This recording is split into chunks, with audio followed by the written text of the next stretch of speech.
Australia has now finally taken its first formal step towards holding a referendum in order to recognise its indigenous population in the constitution.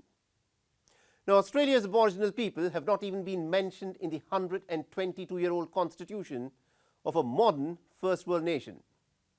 The referendum will be held sometime between October and December this year. But the question, of course, is this: will this much overdue vote finally pave the way for a more reconciled future? Because at the heart of this struggle is the issue of being treated fairly, equally, and with dignity. The Aboriginal people in Australia are believed to represent the oldest living culture in the entire human history. And yet, theirs is a history that is fraught with oppression, discrimination, and second-class treatment. Marginalized by the British colonial rulers, they were not even granted voting rights until the 1960s.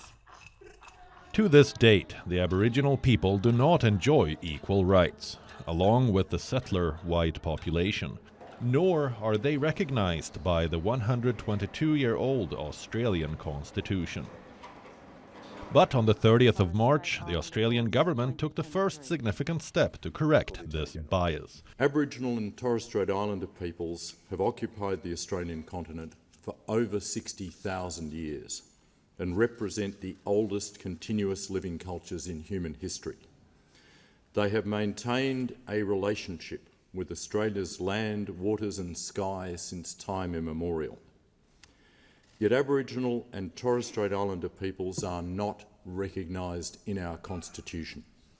Introducing the bill in the Parliament, Australian Attorney-General announced that a referendum will be held between October and December. Furthermore, an Indigenous Voice to Parliament consultative subcommittee will be set up, which will provide non-binding advice to lawmakers on matters impacting Indigenous lives. This will not just acknowledge history, but will actually create history.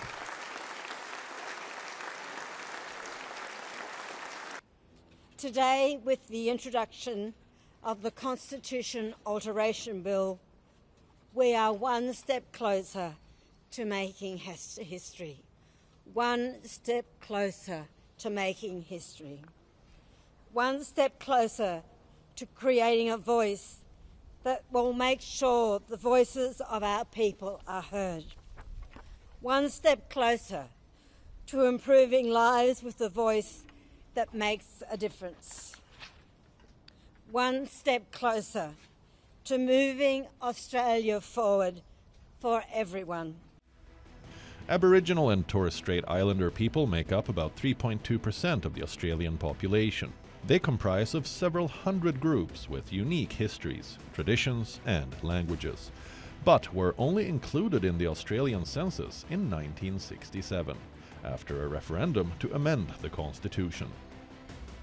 They fare well below the national averages on most socioeconomic measures and suffer disproportionately high rates of suicide, domestic violence and incarceration. Compared to non-Indigenous people, their life expectancy is about 8 years lower. All eyes are now fixed on the upcoming referendum later this year. Since Australia became independent in 1901, there have been 44 proposals for constitutional change in 19 referendums. But how many of these proposals have been approved? Just 8. Will the Australians, in a much overdue vote, finally recognize the Aboriginal people in their constitution? Because more than anything else, this referendum is a fight for dignity and equality.